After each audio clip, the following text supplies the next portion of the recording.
I'm here. Call off the search party. You were gone so long, we were starting to get worried. I got waylaid by a chatty businessman. Nothing untoward, I hope. Not to me, but he was bragging about the affair he was having. Really? Right here on the train? Yeah, I mean, do what you need to do, but don't expect a pat on the back from me, fella. But you were able to acquire everything on the list? Down to the specific brand of butter. Ladies, tea is served.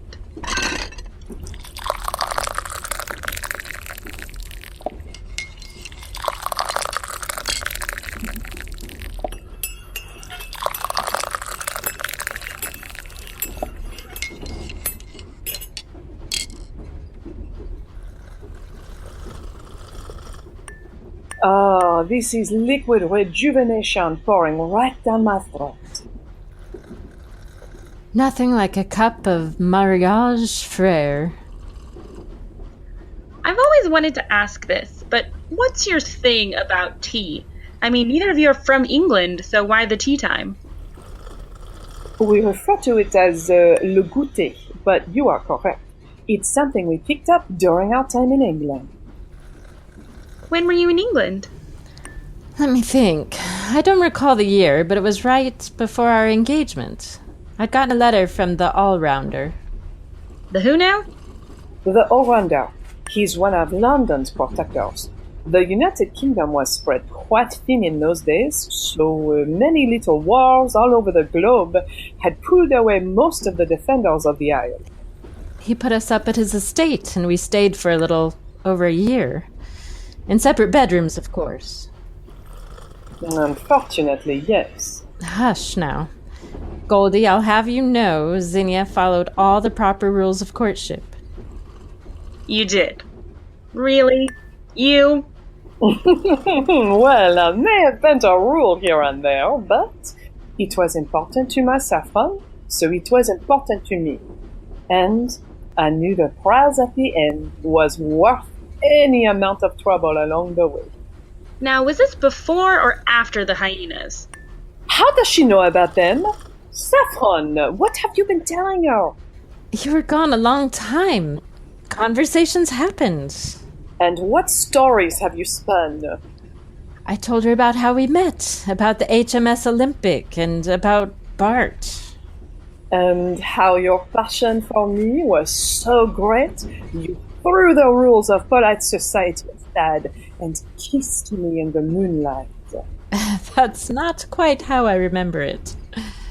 I seem to recall you showing up at my cabin late in the night, half-dressed, the flame of passion in your eyes. My fiancé was consorting with a notorious criminal.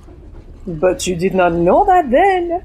What was it you were about to confess before I pulled you inside? That you dreamed of my eyes, wanted to touch my hair, feel my soft skin. I don't remember. It was a long time ago. Oh my gosh, are you blushing? What? No. It's the tea. It's very hot. It's caused me to flush, that's all. Where were we? London. Is that where you got married? Ha! If only. What was your wedding like?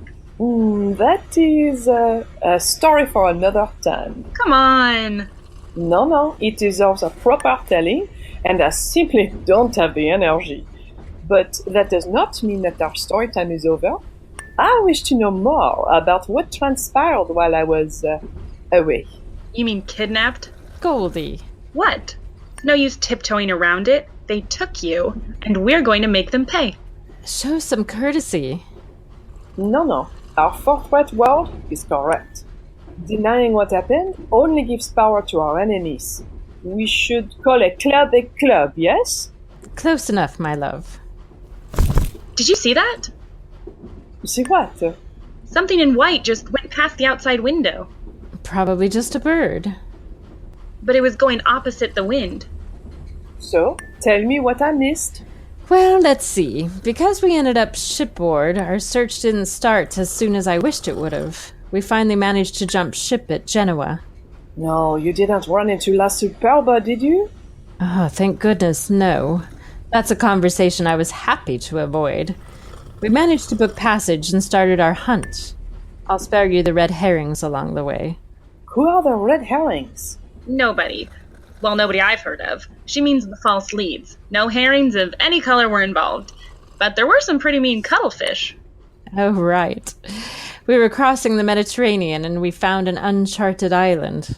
Only it wasn't an island at all. What was it? A ship made of coral. It was created by this group called the Crustacean Nation. They'd been attacking ships with their giant sea creatures. I never really understood if they found the huge cuttlefish or made them like that.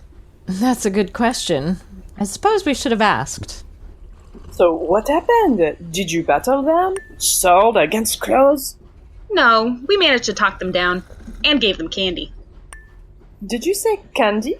Yeah. I don't feel like we're telling this story well. They'd been living on seaweed and fish and hadn't had anything from the surface world. They were more hungry than evil.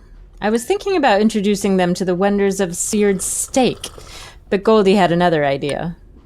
I just picked up a bag of Red Bird peppermint puffs, they're my favorite, and offered them to the group. And they loved them, of course, which, by the way, Saffron, you still owe me a bag. Of course. They were so taken with the sweets, they let us go. We managed to open trade negotiations with them instead of, I don't know, creating a group of sugar junkies bent on raiding local communities for sweets. At least I hope so. We might want to look into that. I will make a note of it. Oh, what else? Let me think. We dueled the Titanic triplets in Tripoli on top of a teetering temple. You fought the Titanic triplets? Oh, wasn't that impressive? I mean, there were 3 of them, but they weren't in any way Titanic. That was where Saffron taught me that thing where you roll across your partner's shoulders to get to their other side. Her sword work has come a long way in a short time.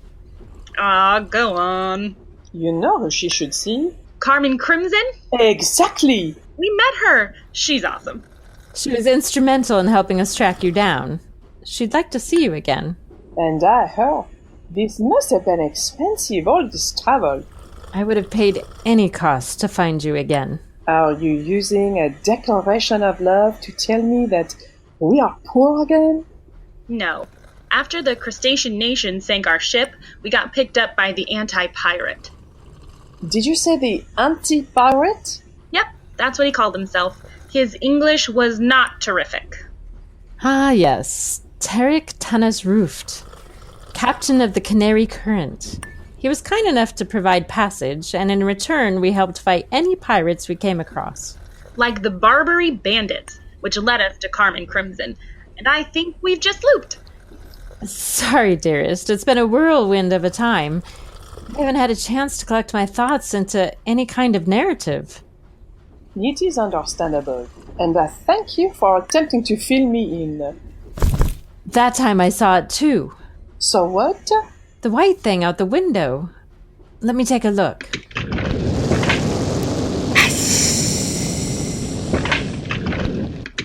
That's what I was afraid of. What's going on? The man you mentioned, the one who was cheating on his spouse and bragging about it? Seems you weren't the only one he told. Oh no. Oh, yes. Is he in danger? Very much so. He's caught the attention of Les Belles Dames Sans Merci. The who now? They're a cult of a team that... Actually, we don't really know what they are. But what we know is what they hate. Men cheating on their wives. Oddly, they don't seem to take any action going the other way. A mystery for another day. So we have to save the philanderer. If by we you mean Zinni and I, then yes. What? I have to stay behind? Unfortunately. Even after all we've done, all the battles we've been in. I trust your skills, Goldie, but battling revenge-crazed ghost women on top of a moving train in the dark? That's beyond even your abilities. But not beyond ours. Keep the tea warm, we'll be back soon. With more stories, I hope. It has been a wonderful and strange life. I am happy to share our tales, especially the ones involving my beautiful wife. Oh, stop you. Come, dear heart.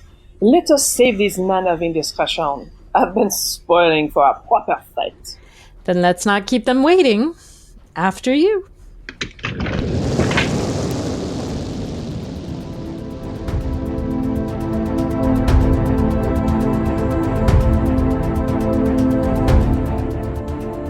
The adventures of our dynamic trio will continue on next week's episode of Monday Matinee's Swashbuckling Ladies Debate Society.